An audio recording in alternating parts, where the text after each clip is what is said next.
کہ یہ اس ملک کے آئین اور قانون کے خلاف تھا، تو کیا ہماری پارٹی کو یہ حق نہیں تھا پرامن احتجاج کرنے کا؟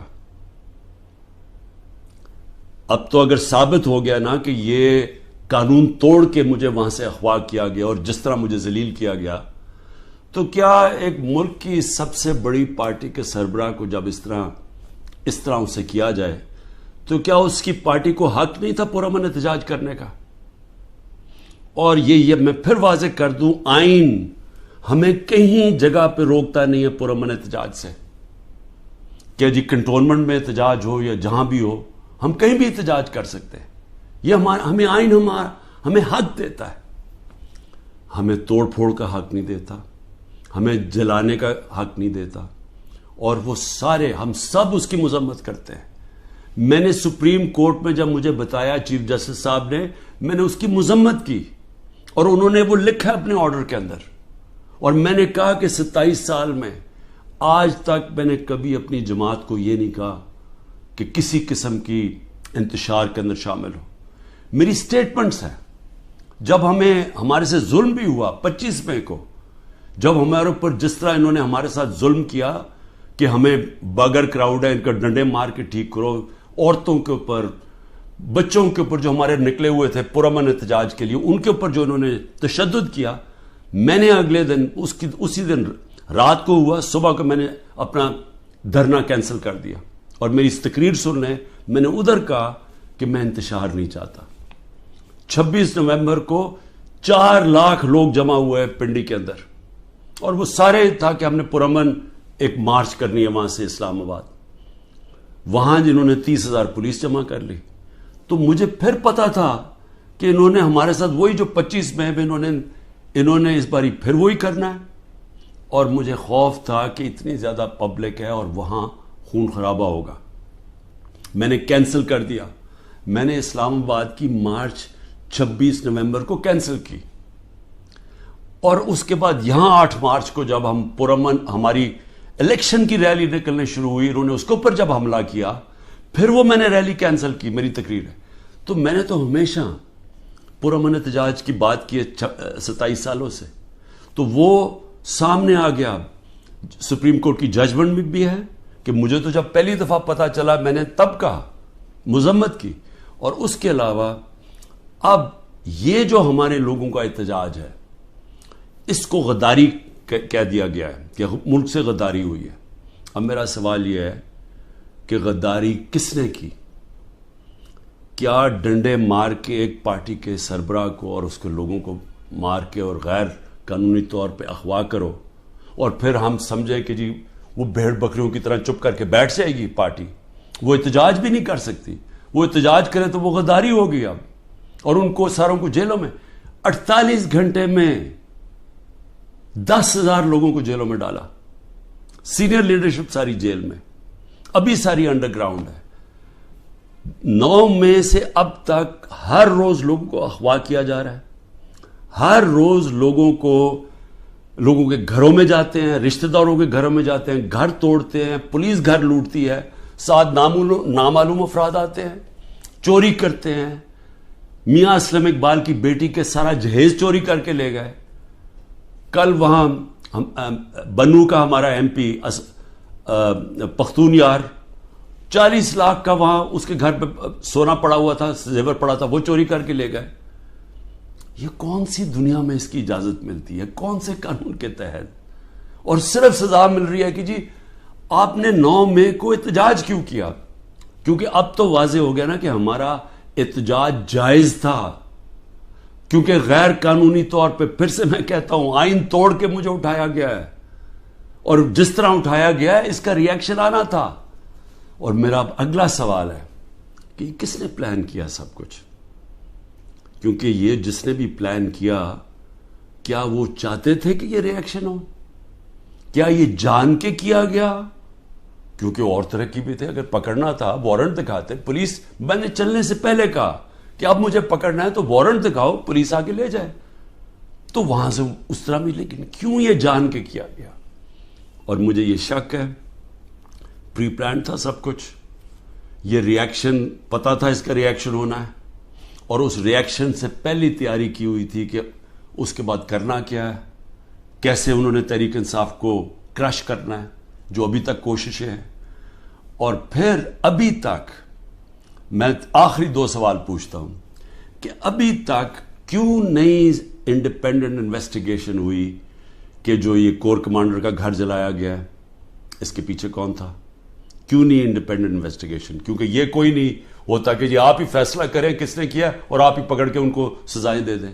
یہ جج جوری ایکسیکیوشن دنیا کے کسی قانون میں نہیں ہوتا. تو کوئی انڈیپینڈنٹ انویسٹیگیشن نہیں ہوئی. ہم ڈیمانڈ کرتے ہیں انڈیپینڈنٹ انویسٹیگیشن ہو. انشاءاللہ ہم ثبوت دیں گے کہ اس کے اندر لوگ گھسائے ہوئے تھے، ایمبیڈ کیے ہوئے تھے لوگ.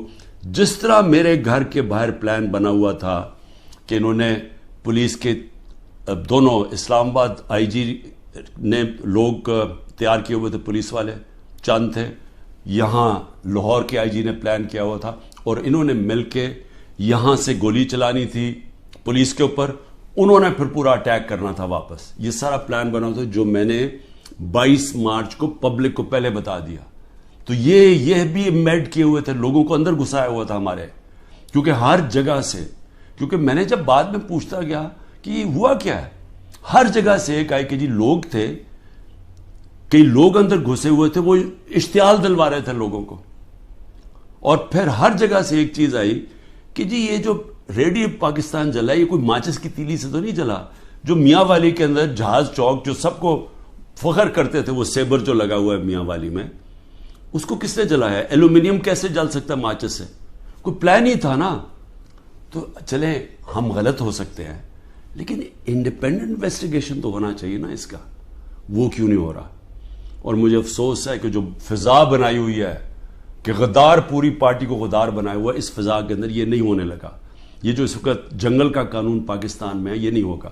اور دوسری چیز میں سوال پوچھتا ہوں آج کہ جو 25 لوگوں کو شہید کیا گیا،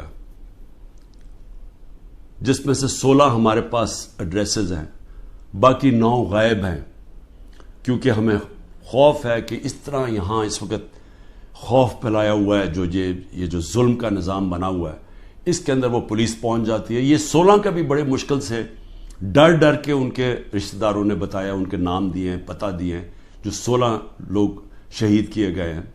اس کے علاوہ جو 3 لوگ، پہلے میں 2 سمجھ، 3 لوگوں کی ٹانگیں ضائع ہو گئی ہیں، ٹانگیں کٹ گئی گولیاں لگ کے. ایک پیرالائزڈ ہے، اس کی کمر میں گولی لگی ہے، وہ بستر پہ ہے. اور اس کے علاوہ 50 سے زیادہ لوگوں کو گولیاں لگی ہیں. اب میں یہ سوال پوچھتا ہوں، یہ کیا پاکستانی نہیں تھے؟ یہ انسان تھے نا. تو انسانوں کے تو حقوق ہوتے ہیں. تو آج ابھی بھی اب ختم ہوا ہے فرانس میں، ایک 17 سال کے ٹین ایجر کو گولی ماری ہے پولیس نے، آگ لگ گئی سارے، 1000 سے زیادہ بلڈنگز اور گاڑیاں جل گئی فرانس میں، کیونکہ ایک انسان کی جان لی تھی فرانس کی پولیس نے. یہاں کوئی فکر ہی نہیں ہے، کوئی انویسٹیگیشن ہی نہیں ہے.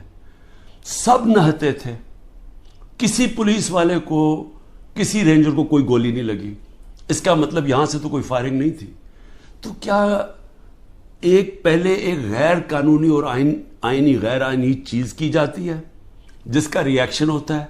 پرامن احتجاج ہمارا آئین ہمیں حق دیتا ہے. تو کیوں ان کو ابھی تک انویسٹیگیشن نہیں ہوئی کہ یہ جو لوگ بچارے نوجوان تھے، ان کے ماں باپ تھے، بیوی بچے تھے، ان کو جو گولیاں ماری گئیں کوئی نہیں پوچھے گا. ابھی تک تقریباً 2 مہینے ہونے والے ہیں، کوئی پوچھے گا نہیں کہ یہ بھی پاکستانی، ان کے بھی رائٹس ہیں، ان کے حقوق ہیں. تو اس کو بھی صرف ایک پوری فضا بنا کے کہ جی پاکستان کے اندر جو یہ ہوا ہے 9 مئی کو، اس کے اوپر ایک پوری پارٹی کے اوپر، اس کے اوپر ہر قسم کا تشدد کرو، ان کو دباؤ، ختم کرو. اور میں سمجھتا ہوں یہ پری پلان تھا، سب کچھ پہلے سے پلان بنا ہوا تھا. میں آخر میں یہ کہنا چاہتا ہوں کہ دیکھیں، میں پاکستان کی اب بات کر رہا ہوں، میں اپنی پارٹی کی بات نہیں کر رہا. یہ جو ظلم ہو رہا ہے ایک ملک کی سب سے بڑی پارٹی کو سازش کے تحت، کیونکہ الیکشن یہ پی ڈی ایم والے اب لڑ نہیں سکتے، ان سب کو خوف ہے کہ الیکشنز کے اندر انہوں نے ہار جانا ہے. تو یہ پوری سازش کا حصہ بنے ہوئے ہیں. اور اسٹیبلشمنٹ کے ساتھ جان کے اسٹیبلشمنٹ کو ہمارے خلاف اور کر رہے ہیں، صرف اس لیے کہ یہ الیکشن میں پی ٹی آئی کو اسٹیبلشمنٹ ختم کرے پی ٹی آئی کو، تاکہ یہ چور پھر سے الیکشن جیت کے آ جائیں. اور ان کا کوئی انٹرسٹ نہیں ہے پاکستان میں. 14 مہینے میں انہوں نے پاکستان کو ادھر کھڑا کیا ہے کہ جو آج اگر کل ہم نے آئی ایم ایف کے ساتھ اس لیے ڈیفالٹ سے بچانے کے لیے اپنے ملک کو تباہی سے بچانے کے لیے، حالانکہ ہمارے پر ہر قسم کا ظلم ہو رہا ہے، ہم نے اس کے باوجود ان کی سٹینڈ بائی ایگریمنٹ کے ساتھ اس لیے گئے ہیں کہ ہمارا ملک بچ جائے. ان کو کوئی فکر نہیں ہے کیونکہ ان کے سارے پیسے باہر پڑے ہیں. تو میں آخر میں یہ کہنا چاہتا ہوں کہ جس کو بھی اس وقت پاکستان کی فکر ہے، جو اس وقت گیلپ کی سروے آئی ہے کہ ہر 5 میں سے 4 پاکستانی کہہ رہے ہیں کہ ہم غلط راستے پر نکل گئے ہیں، یعنی پاکستانی میجورٹی جو 80% سے زیادہ پاکستانی کہہ رہے ہیں ہم غلط طرف نکل گئے ہیں، اس کے باوجود کوئی راستے میں کوئی کورس کریکشن نہیں ہو رہا، اور ہم صرف اور صرف ایک 1 پوائنٹ ایجنڈے پہ کہ جی کسی طرح پی ٹی آئی کو کرش کرو تو ملک کے مسئلے حل ہو جائیں گے. اور اس سے کس کو فائدہ ہو رہا ہے؟ کون ہیں وہ لوگ جو اس تباہی سے فائدہ اٹھا رہے ہیں؟ وہ میں آپ کو یقین دلاتا ہوں کہ وہ پاکستان کی اکثریت نہیں ہے.